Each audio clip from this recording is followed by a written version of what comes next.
right, welcome to the M-Cube weekly seminar. Today we have Jennifer Bridge. She's an associate professor in the Engineering School of Sustainable Infrastructure and Environment at the University of Florida. She's director of the National Science Foundation's funded Natural Hazards Engineering Research Infrastructure, NHERI, at UF, and heads the Smart Infrastructure Management Laboratory. She conducts research in areas of wind hazard mitigation and structural health monitoring. Her work seeks to improve structural assessment and performance using a multidisciplinary approach based on novel laboratory and field experiments. As an ex-mechanical engineer from way in my distant past, I'm very much looking forward to your seminar.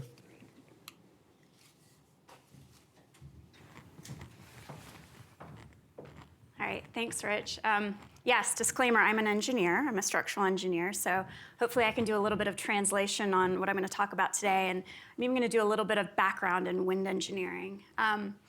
So the outline of my presentation, well, actually, first I should thank my kind of collaborators here, because what you're going to see in this presentation is the culmination of decades. This is very much, a team effort. Some of you may know Forrest Masters. I know a few folks here have interacted with him. He's the former director of this facility. Ryan Cattarelli, Kurt Gurley, Forrest Masters, Brian Phillips, and of course an army of students to make all of this possible. And I do want to thank Ned's not here, but he's my host during my visit here. And he's also served on the advisory panel for our wind tunnel for the last several years. And really, I should thank George, because you're the one that suggested that Ned serve on our advisory panel, so I appreciate that input. So the outline of my presentation today is I'm going to give you an overview of the Natural Hazards Engineering Research Infrastructure. We call it NHERI. For short, which is the NSF-funded large facility that's actually a group of experimental facilities and services that support a range of natural hazards research. I'm going to give you, like I said, because I'm an engineer and maybe I'm not speaking to a room full of engineers, a little bit of context for the work that we do in the boundary layer wind tunnel. And then I'm going to talk more specifically about our facility, the types of flow control systems that we've created, some of our measurement capabilities. And then as I kind of introduce these capabilities, I'll give some example projects or tests that we've done that have used these capabilities. So before I do that, I'm going to give you like the 30,000-foot view on natural hazards engineering research and what it is. And this is a timeline that kind of represents some highlights in terms of funding for natural hazards research to kind of paint a picture of where wind engineering falls within the spectrum. So in 1977, the NHERI, the National Earthquake Hazards Reduction Program, was established by Congress. This is after a series of fairly destructive earthquakes on the West Coast. And that established funding for work related to earthquake engineering and seismic engineering. Then, a long time later, the National Science Foundation funded the George E. Brown Network for Earthquake Engineering Simulation. We call this NEES. This is a distributed network of earthquake engineering facilities, experimental facilities focused on everything related to kind of seismic engineering research to make civil infrastructure more resilient to earthquakes. That was established over a period of 4 years where they built out that experimental infrastructure, shake tables, that type of thing. And then in 2004, so from 1977 to 2004, we now had the wind equivalent of funding authorized by Congress. This is called NEWRP, the National Windstorm Impact Reduction Program. So a little bit late, in my opinion, as a wind engineer. And then the NEES, the Earthquake Engineering Network of Facilities, operated for 10 years until 2014. Then somebody decided at NSF that, hey, we should look at more than just earthquakes and their impact on infrastructure. It turns out windstorms, hurricane, tornadoes, they have pretty devastating impacts on civil infrastructure. So in 2015, the Natural Hazards Engineering Research Infrastructure was funded by NSF under NHERI and NEWRP.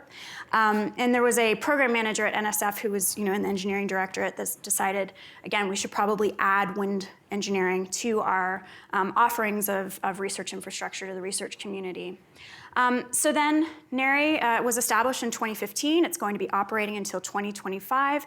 And again, this is research that's, research infrastructure, so experimental facilities for earthquake, tsunami, wind engineering research. And again, this is distributed kind of geographically throughout the United States. And I'll talk about that in more detail in a moment. All of this has had a focus on engineering. This is funded by the Engineering Directorate. But in 2018, another component was added to NHERI, which is the Converge node that's actually housed here at CU Boulder. Lori Peek in sociology heads that up. And this is kind of recognizing that improving the resilience of civil infrastructure also needs to include improving how communities respond to natural hazard events. So kind of bringing in the human factors part of it, which I think is really important. So that brings us to NHERI. This is what we affectionately call our NHERI wheel. These are the facilities that make up NHERI. There's 7 experimental lab-based facilities. And I'm not going to go through all of these in detail, but again, wind, earthquake, tsunami. There's one facility that supports field studies, so post-event reconnaissance. That includes things like drones, GIS equipment, sensors, Google Street View, that type of thing. We have a cyber infrastructure that really supports the data repository of the NHERI network. NSF wants to they're making a very large investment in experimental infrastructure. They want to make sure that any data that is generated by these experimental resources has the opportunity to be reused. Okay, so really making that data accessible to the broad research community. And when I talk about the wind tunnel today and all the research and experiments that have been done in the wind tunnel, all of that data, most of that data, is publicly available. And so if you have any interest in that, shoot me an email. I'm happy to share that with you. We also have a network coordinating office out of Purdue University. We have a sim center that's focused on simulation. The collection of software packages focused on local, regional, large-scale simulation of hazard events and kind of the glue that sticks those various software packages together.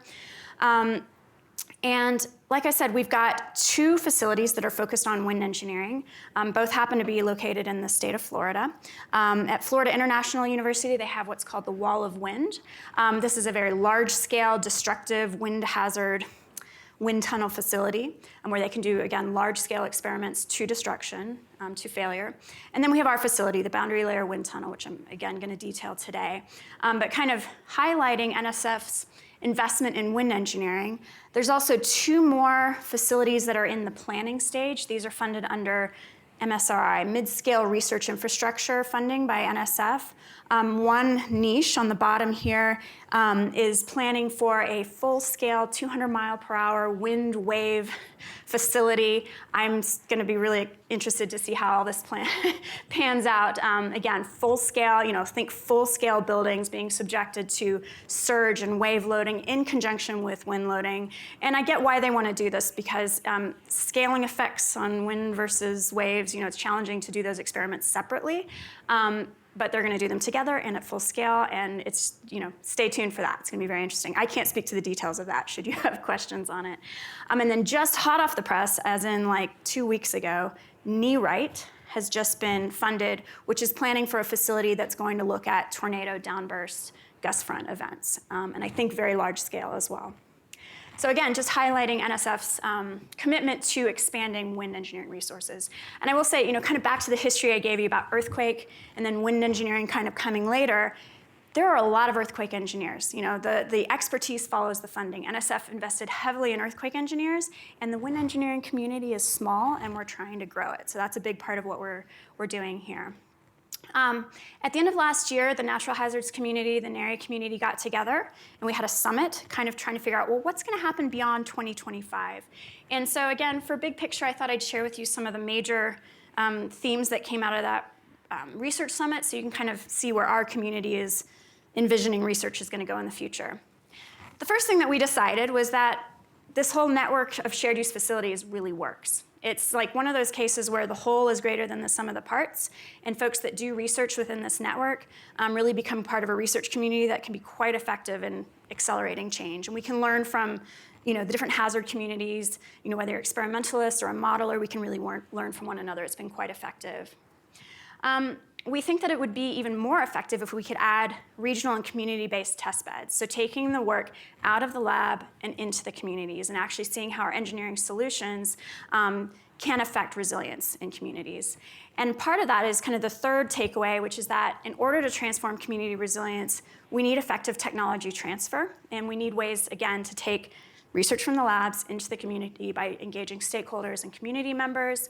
And NSF has recently funded the TIP Directorate, where they're actually focusing on this idea of extending research into practical solutions. And then finally, there's a call to expand natural hazards research infrastructure even further. So not just wind, tsunami, earthquake, wildfire, inland flooding, and then of course the stressor that is climate change that's going to impact all of that. And so, look out in the next decades or so for some of these changes. Okay, so that's the high-level view of NHERI and what it offers.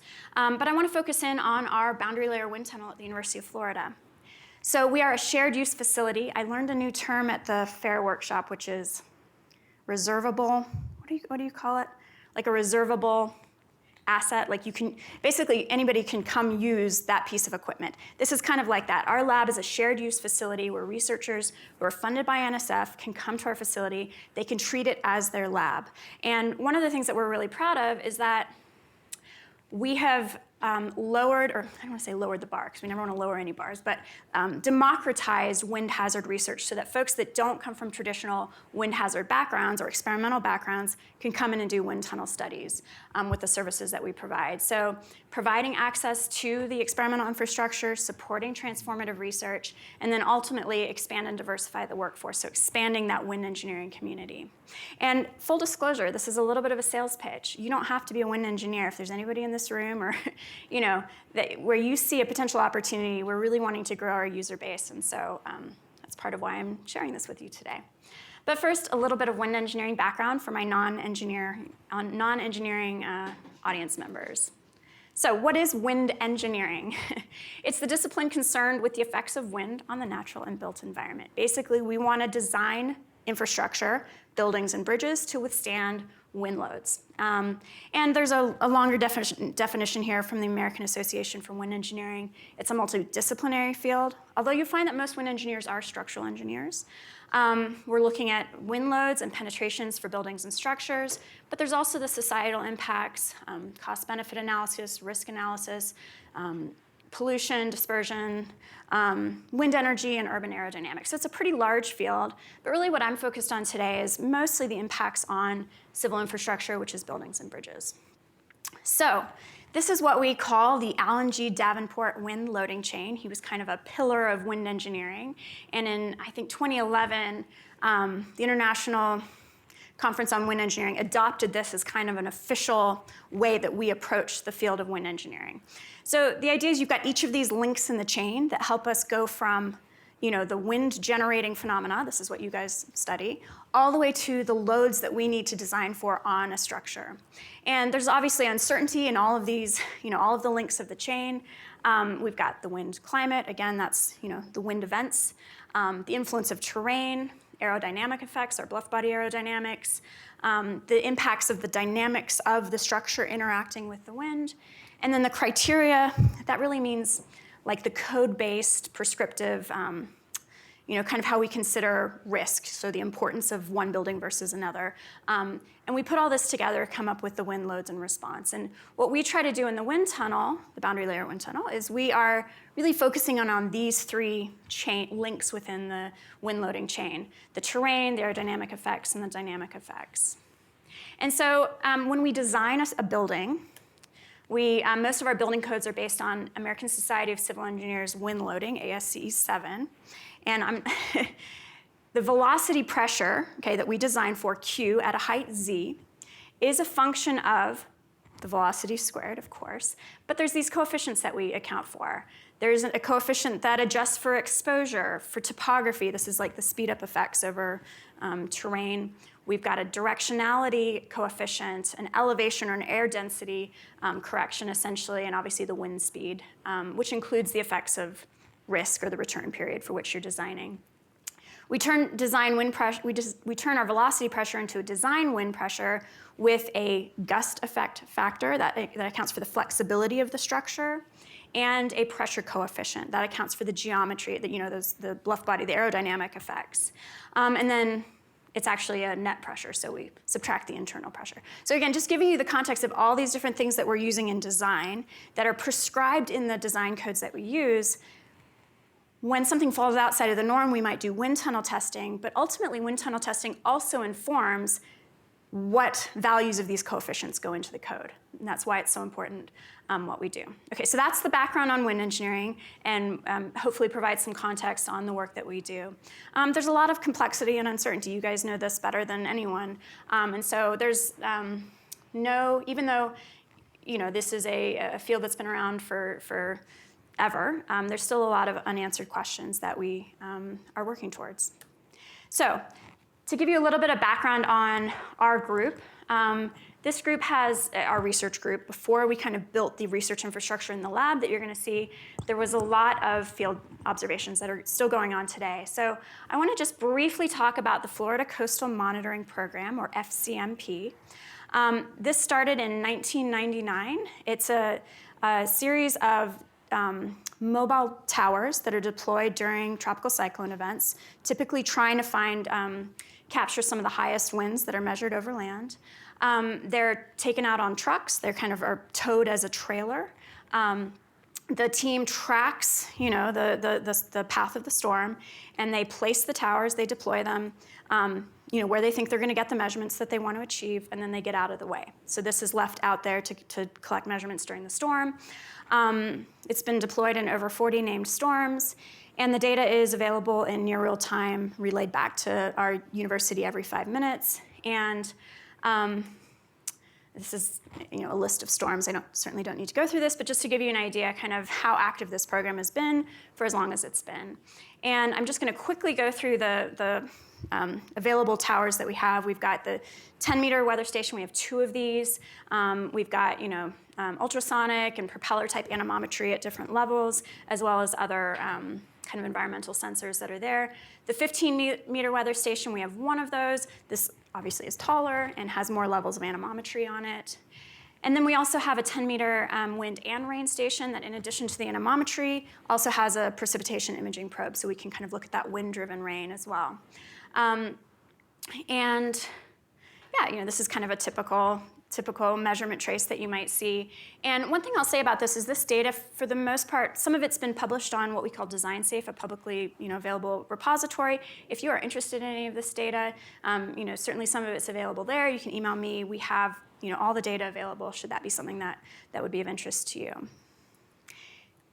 In addition to the tower-based measurements during storm, there's the post-event reconnaissance, and this helps us kind of close the loop where we can measure the intensity and the characteristics of the wind flow, and then we can tie that to, well, what damage did that actually cause in the structure? And so this is a big area of research. This is my colleague Dave Pravat doing some damage reconnaissance and assessment after the Tuscaloosa tornado in 2011. But we're out there after every major storm doing the damage assessment, and again, helps us tie the storm event to the damage so we can better understand how it translates to loading on the structure. Okay, so now we're actually, I've been talking about this wind tunnel and I haven't actually talked about it yet. So now we're going to bring the storm to the lab. So I'm going to start with our scientific objectives. This is kind of something we have to put out there for the community so they can understand what it is that we are hoping to help them achieve. And they're really driven by the overall science goals of that NHERI network that I showed. So to start with, we want to reduce uncertainties in that wind loading chain that I showed you. So enable experimental rigor in boundary layer wind tunnel testing. What you'll see is we've got a lot of capabilities in automation and control that help us to really fine-tune our approach flow. Provide flexibility and control to match desired flow characteristics so we can provide better composites of data. We want to advance physical modeling of complex flow fields. What you'll see in the presentation today is we've really extended what a wind tunnel can do in terms of physical simulation. So we're able to now do non-stationary, non-neutral flow field simulations that are characteristic of thunderstorms and downbursts. And then, importantly, because we're structural engineers, quantify the impacts of those types of flow conditions on civil infrastructure.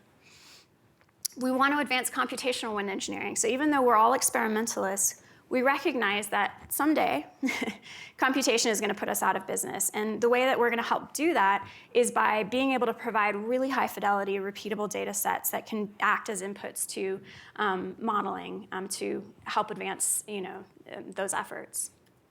And then finally, advanced automation and design of hazard-resistant infrastructure. One thing we do in our wind tunnel is what we call cyber-physical testing. This is where we're actuating or changing the characteristics of the model in real time so that we can do structural optimization while we're running wind tunnel tests. And so this is something that, again, hasn't been seen in wind tunnel testing before, where instead of just having a static bluff body, like rigid model, we're actually changing the characteristics to really get to kind of accelerate discovery, right? So we're not just stuck with one model configuration. We can change the model in real time. Okay, so we are located on the University of Florida East Campus. We're about 4 miles from the main campus.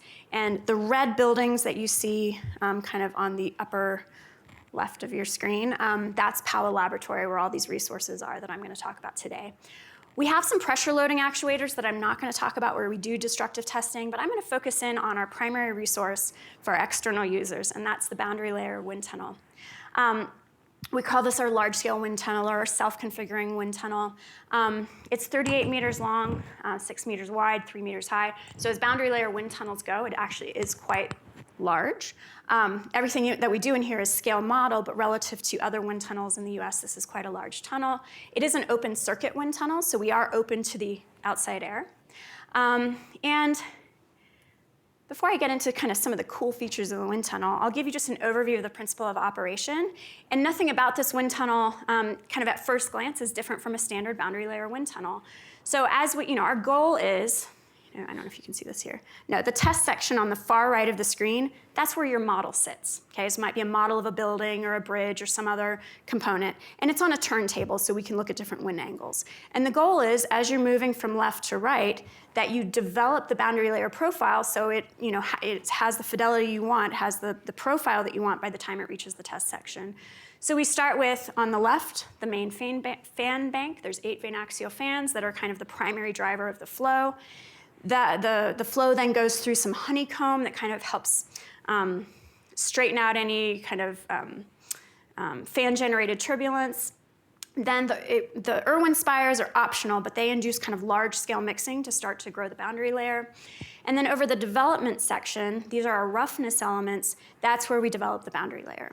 And then, again, the goal is by the time it reaches the turntable, we have the boundary layer profile that we want to achieve. And the turntable's automated, so we can kind of change wind angles very easily. So that's kind of standard wind tunnel operation. You'll start to see some bells and whistles that we have as I go through the various components.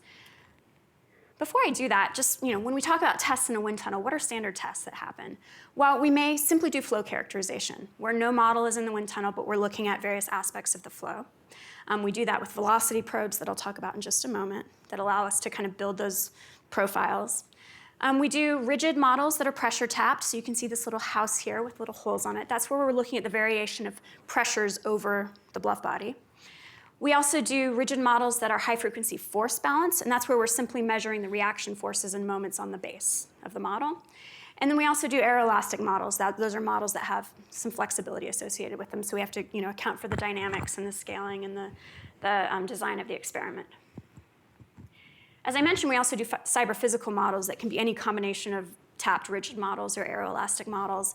And again, this is where we might be changing characteristics of the structure in real time to do real-time optimization or aerodynamic optimization with active fins. These are complex tests to run, and we're really excited when users have crazy ideas about what we can try to do in the wind tunnel. So no idea has been too crazy yet, except for the fire. Somebody wanted to light something on fire. Wish we couldn't do that. So there are some limitations to boundary layer wind tunnel simulations, certainly. And what I hope to do today is tell you about the limitations, tell you what the current solution is, and then maybe show you how we've overcome some of these limitations with the work that we've been doing recently. So I'm going to go through these fairly quickly. Obviously, everything's at scale. So we've got a Reynolds number mismatch that we have to account for, or not. we do a lot of hand waving with this, I'll be honest with you. We hope that when we have models with corners, we have adequate flow separation, that we can kind of ignore it. If we can increase the model size, that helps. Sometimes we artificially roughen things up, or with the case of the topographic models, we had those stair steps to try to increase the roughness. And we just simply avoid models with features that don't scale, like little openings or parapets or things like that. Wind tunnels don't do a great job of large-scale turbulence simulation. So what we have done in the past is just deal with that numerically. We add the low-frequency energy back in and hope for the best.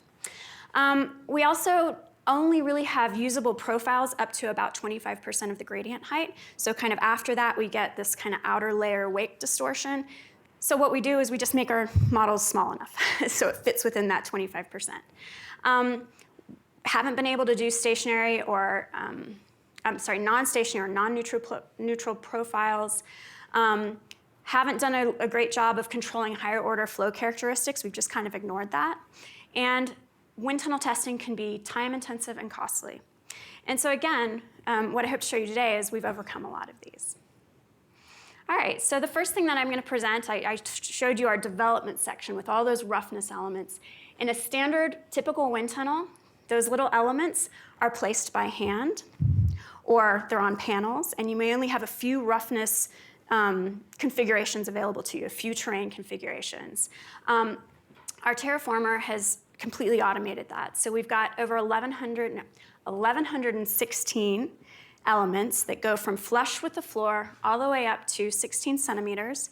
They can be wide edge windward or narrow edge windward, and they can be configured into kind of any terrain configuration within 90 seconds. So instead of having only a handful of configurations available to you, you have a continuum of terrain configurations, and it's able to achieve exposures from marine up to suburban for 1:40 to 1:400 scales. For smaller scale models, we can even do like a dense suburban condition as well. A little bit more about this here. Again, the achievable terrain conditions I mentioned. What's nice about this is with a single degree of freedom, that rotational degree of freedom, we can get different configurations and a change in height with pretty good precision. So again, standard wind tunnels, these red dots here indicate the exposures you may have. These may be the only exposures you have available when you go in and do wind tunnel testing. It will be a marine, an open, and a suburban at the scale that you want. And again, we can now have this terrain of continuum configurations, kind of roughness length versus turbulence intensity here. And you can see that we can achieve with wide edge windward or narrow edge windward turbulence intensities from 7 up to close to 40%. And we've got, I'm not going to go into the details, but we've got like this empirical fitting approach that we've used to create a closed form solution. So if we know the model scale, the mean profile, and the turbulence intensity characteristics you want to achieve, we have a solution to be able to dial up the terraformer configuration to achieve that at the push of a button. So that's been fairly effective for kind of rapid testing. All right, our next flow control device is the flow field modulator. This is an active flow control device. This consists of, you can kind of see in that picture here, but 319 ducted fan assemblies. They're all individually controllable. This allows us to, again, achieve active flow control. So now we can control we can achieve target turbulence properties now. We can do non-monotonic profiles. We can do spatiotemporally non-stationary flows. And so by varying the kind of speed of the fans at different levels, we can achieve this. And this was all designed in, our engineers are amazing. This was all designed in-house, and it's quite a sight to behold. So it goes downwind of the main fan bank, and it is optional. So when we're not using the flow field modulator, it actually slides out of the wind tunnel. But when it is in the wind tunnel, it marries right up with the honeycomb. So it just slides right in line with the honeycomb. And this kind of shows a picture of it out in our annex, and that actually allows our engineers to work on it when it's not in use. And this is kind of the upwind face of this here. So what kind of flow control does this allow us to achieve? Well, it allows us to potentially replay time history events. So, we've got those hurricane towers. This is an example of Hurricane Ike. We kind of used a scaled time history from Hurricane Ike measured on one of the hurricane towers. And we select a region of that. Let's see if this is going to go. A region of that that's somewhat stationary, and then we scale it to achieve the profile we want, and we can replay this in the tunnel now. So that's an example of the type of thing that we can do with the FFM. Kind of see the profile that we built there. Do that again. Okay. So how do we control the components to achieve what we want? Well, we've created what we call the governing convergence algorithm, or the GCA. This is closed-loop control of the mean and turbulence intensity profiles. And I'm not going to go through all of the details here, except to just say that we've got several components that we need to control. And so we've had to kind of we've got too many degrees of freedom in this one tunnel. So we've had to reduce our degrees of freedom to develop a control approach that is kind of not intractable. So we've got our vane axial fans. These are kind of this is coarse control of the mean profile. We've broken that into 2 degrees of freedom, so each row. We've got our flow field modulator. This is, gives us fine control of the mean profile, turbulence intensity, length scale profiles. We've divided that up into rows, so each of the 13 rows is controlled individually. And then we have our terraformer, which we've broken up into 6 sections to control. And so by changing, the fan speeds, the FFM fan speeds, and the terraformer configuration in a closed-loop control, we can come up with the target mean and turbulence intensity profiles that we want. So I won't go through all the details here, but just to say there's a feedback loop here and an iterative process to get the mean profiles that we want. And we repeat until we have convergence. So what does this mean for mean profile simulation? So this is the typical boundary layer wind tunnel mean velocity profile, again, where you've got about 25% of the gradient height. You've got matching the log law in the inertial sublayer. So you've got that usable portion. Okay, that's where we can put models typically. And typically, this has been an unusable portion. We wouldn't have models up that high. And so what we've been looking at is, well, with the FFM, can we actually increase that height? Can we match the log law up to a higher level? And so you can see here, there's our target now. And with the FFM, you can kind of see how we go through the iterative process. We're able to actually match that profile all the way up to the gradient height. And that allows us to put larger models in the wind tunnel, which is good because that improves the spatial resolution of the sensors. It improves the types of architectural features that we can model, higher Reynolds numbers. So this is a good thing to have larger models. We might be interested in kind of expanding the urban canopy layer. And so this is another example where we've iterated to achieve, again, up to almost the full height of the wind tunnel, the profile that we're looking for. And then again, those gust fronts that I mentioned earlier, where we've got, the maximum velocity is down lower, and we're able to kind of target a gust front profile here, where we can kind of, I'm just showing one example here, but we can vary the height of the maximum velocity and the maximum velocity itself. So the instrumentation that we have available to us, we have model instrumentation for measuring the pressures on a pressure-tapped model. We've got force sensors, displacement sensors, accelerometers.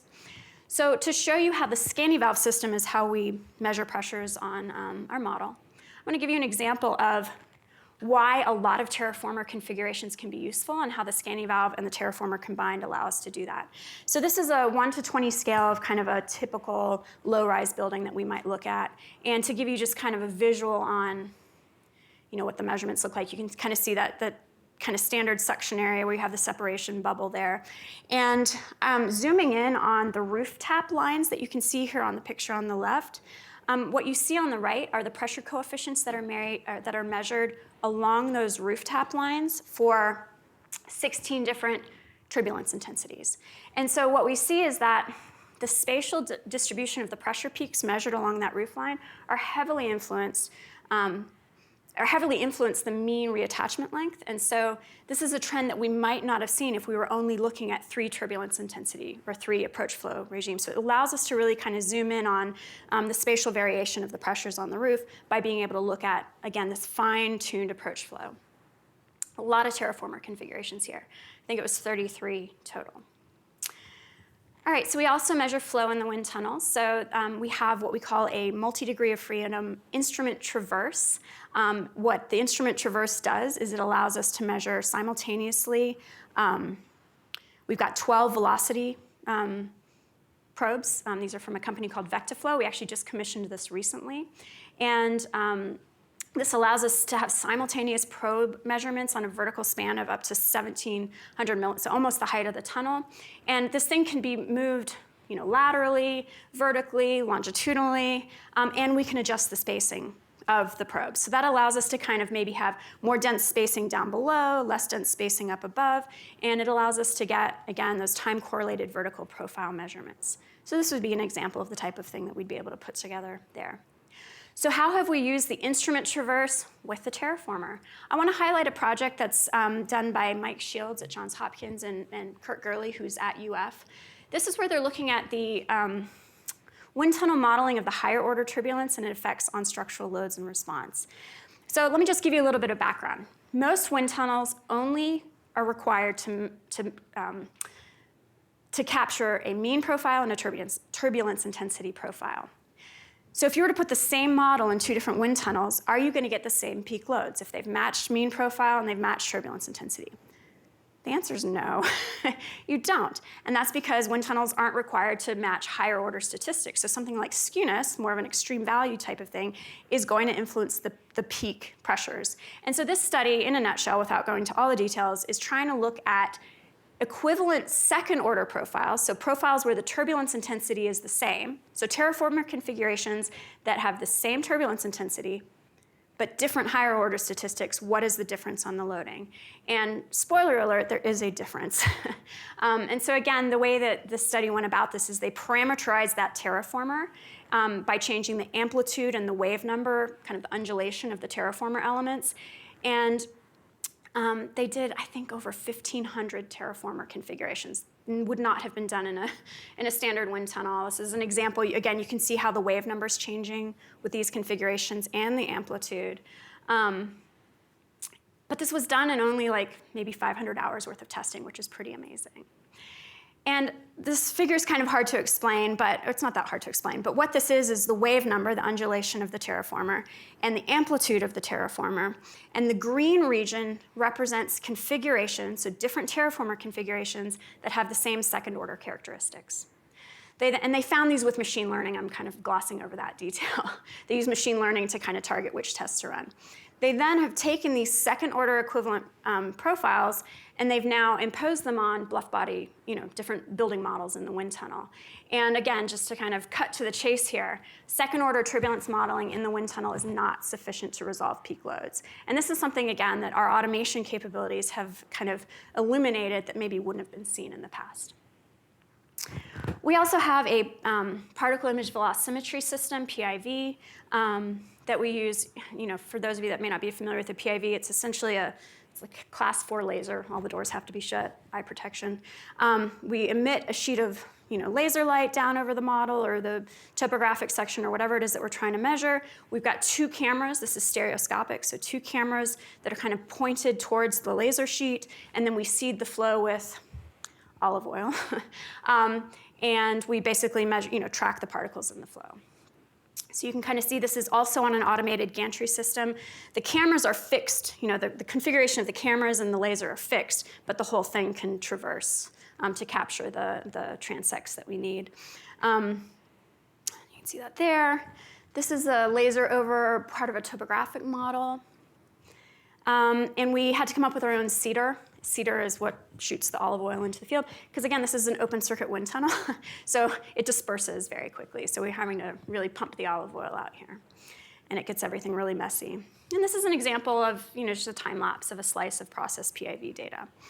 To give you an example of a project that has used this, I'm going to highlight, we've had several, but I'm going to highlight Forest Master's project where he looked at machine learning to predict the speed up of wind over topographic complex topography. And so you can see a topographic model of a portion of Puerto Rico here. This was done after Hurricane Maria. And again, not going into the details of this project, but just to say that PIV was used to capture the flow, to measure the flow, and non-intrusive, right? So we're not having to stick a probe down into the flow, which is a good thing to do, or a good thing. You want to avoid that for this type of study. And again here, just to kind of highlight, what this would look like. That's the PIV in action. This is very data intensive. I'll say it takes longer to get the data off the cameras than it does to collect the data. And don't ask me how long it takes to send it to our data repository in Texas. It's faster to put it on a truck and drive it there. But this is the type of data that can be useful, again, for some machine learning approaches, CFD, that type of thing. There's a limitation in the window size here, 200 millimeters by 200 millimeters. So, but anyways, this is an example of a project that's effectively used PIV. Okay. So now I've talked about mean profile convergence, turbulence intensity convergence. I talked about higher order statistics being important. Now I want to kind of circle back to the fact that we can use the flow field modulator to inject or to control the turbulence and potentially some of the other characteristics of the flow. So I'm going to kind of dig into the turbulence control a little bit more. As I mentioned earlier, one of the limitations of wind tunnel simulations is we can measure the small-scale turbulence. We can't, not measure, but create small-scale turbulence with the terraformer, the roughness elements.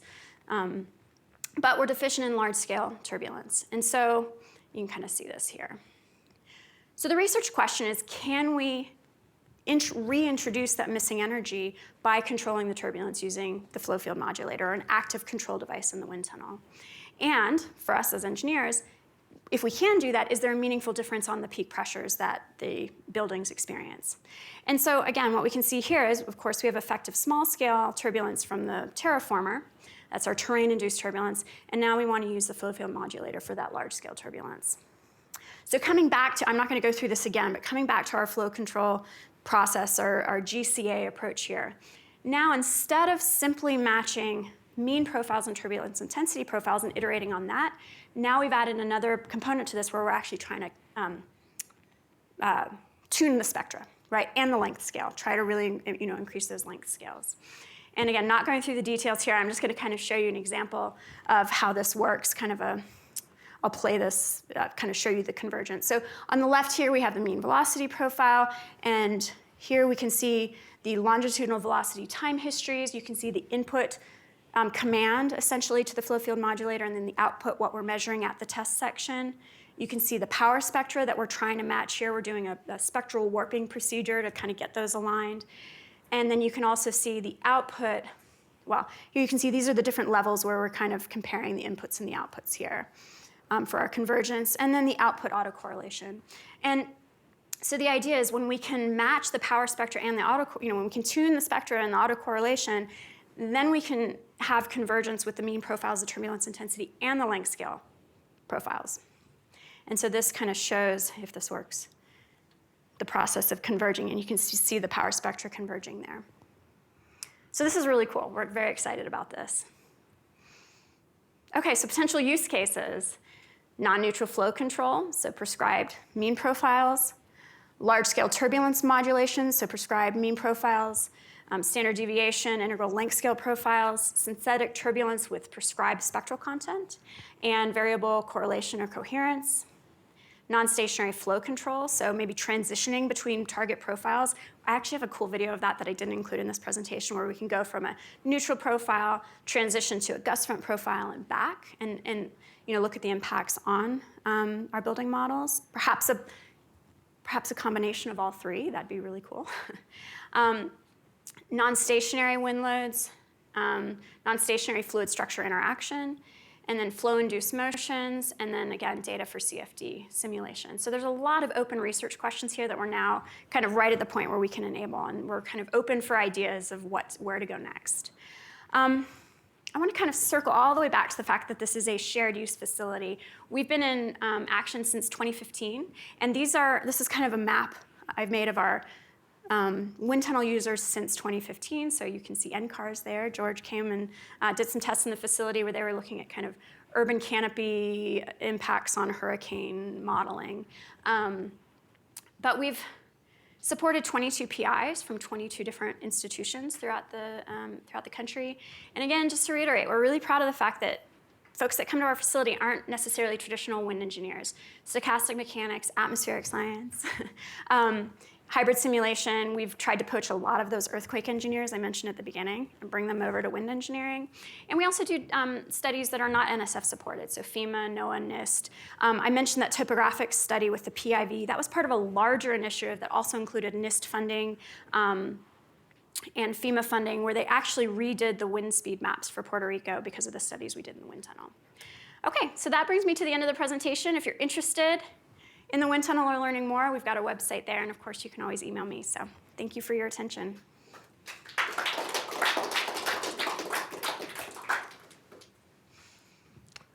Questions, comments?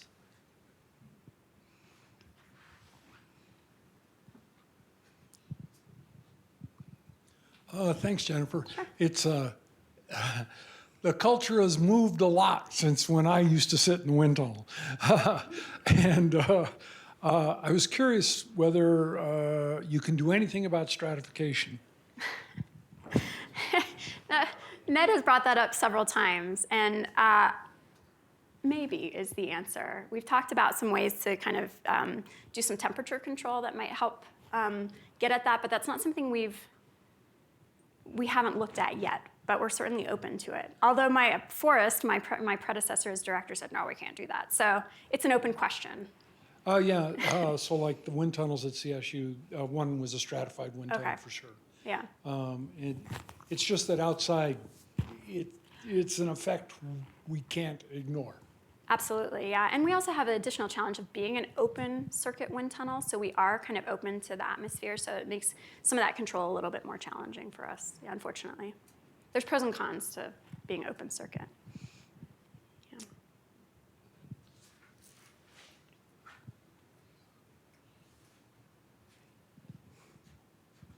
So I was wondering if you can get up to hurricane strength, or what kind of range of winds do you normally use? That's a great question. So for scale models, they can see what at scale would be hurricane strength. But if we turn on the fans at highest speed, it's like 45 miles an hour or so. So our favorite thing when we have visitors is to put them in the wind tunnel and crank up the fans, and then have them guess how fast do you think the wind is blowing. And they always overestimate it. They're like, this is 80 miles an hour for sure. And they're not used to sustained winds. It's sustained, right? It's not just a gust. It's, so it feels a lot stronger than it is, but yeah. But yes, at scale, we can subject our scale models to hurricane wind speeds. It just kind of depends on the geometric scale.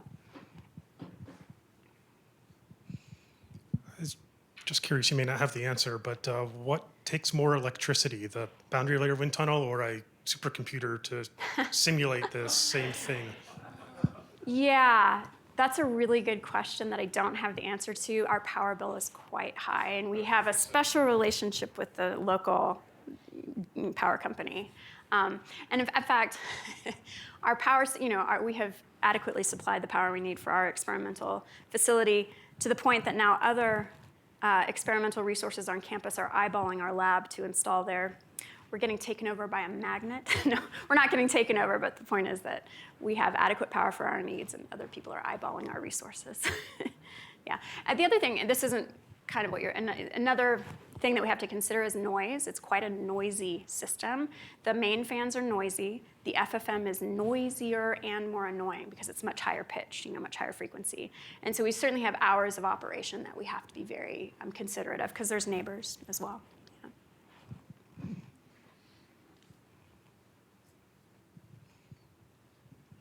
Yeah, could you say a little bit more about the FFM, how that works? I didn't get a really good idea. So I'll try to maybe scroll back to a picture of it. Let me try that. I don't know if I want to scroll. Well, so it's 319 individually controlled fans. Okay, they can go up to 20 meters per second individually. They have a frequency response of up to about 2 hertz. They can go forward and backwards. So that's one of the ways that we're able to get those bullnose profiles is we actually run them in reverse up high and high down low so we can get that bullnose profile. And right now we're just controlling them in layers, but you can add phase differences. You can really do a lot of, because each of them are individually controlled. We don't have, for the FFM, we don't have like closed feedback loop on that. We have pitot tubes installed that we don't currently use, but we're just taking the measurements at the test section and using it as part of a kind of larger closed loop control. Yeah. Does that answer the questions? Okay. When you gave a speed, was that for the flow through the? Yeah. Okay. Yep. Yeah. What was that again? 20 meters per 20 second. meters a Yeah. second. Okay. Yeah. So they're like little, I mean, they would be the kind of fans that would be on some kind of like hobby RC type of device. They're very loud and earplugs. Ned, you've stood in front of the FFM in operation.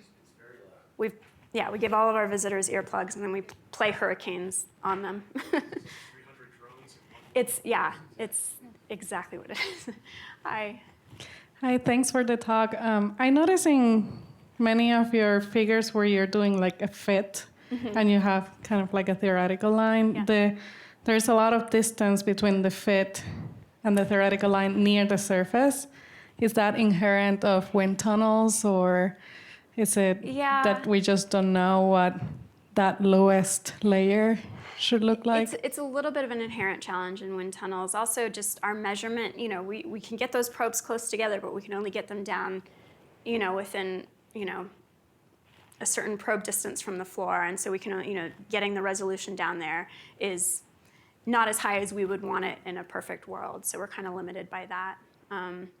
The other thing that I do want to say, a lot of what I've shown here is kind of proof of concept, look at what we can do. There's still a lot more like characterization and like what fit is good enough and what is good enough for the types of questions we're wanting to answer as they relate to the effects on structures. So there's still some open questions in kind of how well can we fit things and where are the limitations. And one of the things we're trying to do for our users is really quantify what those limitations are, like have an SOP. We can do this, we can't do this, here's our limitation. So yeah, good observation. We're still working on some of that. Thank you. Thanks. So this partly answers Rosie's question. When the data we collected there's a lot of variability in the first few centimeters. And it has to do, I think, with those terraformer blocks and whether you're directly behind one or between them. And Ned pointed me to some literature that says the time average at a location is not the same as the space average over like a field of blocks like that. So some of it has to do with exactly where the profile was taken. And if you take it couple centimeters to the right, then you get the same mean wind profile above, but not when it interacts with the surface. So it's, I think it has something to do with that personally. But. Yeah, I can see that. So a lot of our users, we actually, for all the automation we have, we actually take panels of little elements and put them right up to the model sometimes to try to help deal with that. But yeah, that kind of horizontal variation is certainly something. The study that I mentioned where they were looking at the higher order turbulence effects, I kind of asked that question because they measured it at 3 locations horizontally and like how did they average that when they were looking at that. So yeah, we need to look into that still some more. I got to read the paper Ned directed me to.